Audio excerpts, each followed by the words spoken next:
Hi everyone, welcome to my channel Divya diaries. ఈరోజు మనం దొండకాయ ఫ్రై సింపుల్గా టేస్టీగా ఎలా చేయాలో చూద్దాము. ఫస్ట్ దొండకాయలన్నీ నీట్గా వాష్ చేసి పెట్టుకోవాలి. సో వాష్ చేసి పెట్టుకున్నాక అన్ని దొండకాయలకి నీట్గా ఎడ్జెస్ అన్నీ కట్ చేసుకోవాలి. ఇలా ఎడ్జెస్ నీట్గా కట్ చేసుకోవాలి. సో నా దగ్గర అయితే కట్టర్ ఉంది. ఇది దొండకాయలు బెండకాయలు రౌండ్గా రావడానికి. సో ఈ కట్టర్ అయితే నా దగ్గర ఉంది. చూడండి, ఇదిగోండి, ఇలాగా నీట్గా కట్ చేసుకోవాలి రౌండ్గా చిన్న చిన్న పీసెస్. సో నేను అన్నీ అలాగా ఎడ్జెస్ తీసేసుకుని వన్ బై వన్ కట్ చేసుకుంటున్నాను. ఈ కట్టర్ యాక్చువల్గా నేను మీషోలో తీసుకున్నాను. మీకు ఆన్లైన్లో ఈజీగా దొరికేస్తుంది. సో మీకు కావాలంటే నేను లింక్ కూడా పెడతాను. ఎవరికైనా అవసరం అయితే కనుక నాకు కమెంట్ చేయండి. సో చూసారు కదా, నేను దొండకాయలన్నీ కట్ చేసి పెట్టుకున్నాను. సో నెక్స్ట్ స్టవ్ మీద ఒక కడాయి పెట్టుకుని అందులో ఆయిల్ వేసుకోవాలి. నేను సెసమీ ఆయిల్ యూస్ చేస్తున్నాను.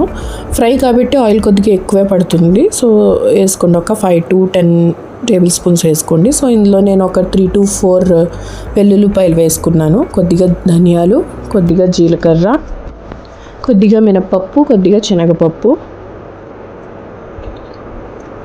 సో కొన్ని కర్రీ లీవ్స్, ఇంకా 2-3 ఎండుమిర్చి వేసుకోండి. స్పైసీగా తినేవాళ్ళు అయితే గ్రీన్ చిల్లీ కూడా వేసుకోండి.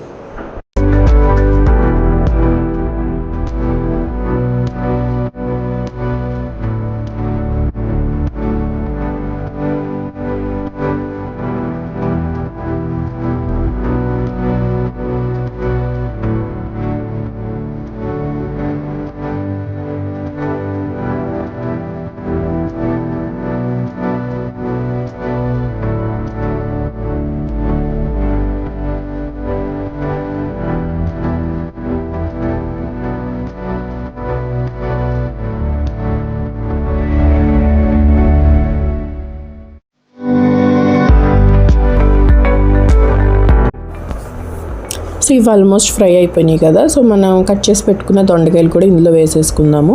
సో వేసుకున్నాక యాక్చువల్గా స్టవ్ అయితే సిమ్లో పెట్టుకోండి.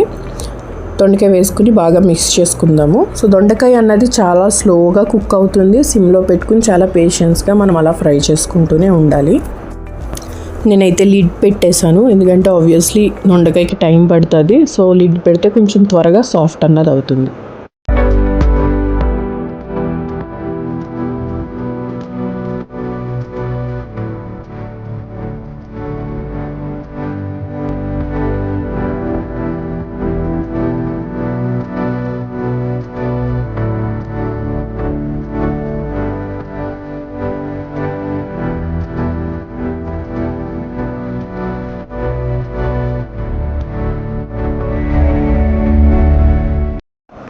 సో మధ్య మధ్యలో దీన్ని మనం అలా ఫ్రై చేసుకుంటూ ఉండాలి, లేదంటే మాడిపోతుంది.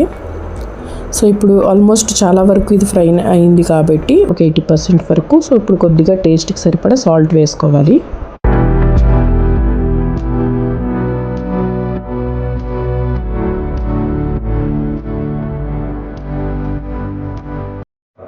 సో మ్యాక్సిమం ఇది పర్ఫెక్ట్గా కుక్ అయిపోయింది. సో దీన్ని మనం తీసుకుని సర్వ్ చేసుకుందాము. సో దీన్ని రైస్తో అన్నా రోటీతో అన్నా తిన్నా చాలా బాగుంటుంది. Thank you. సబ్స్క్రైబ్.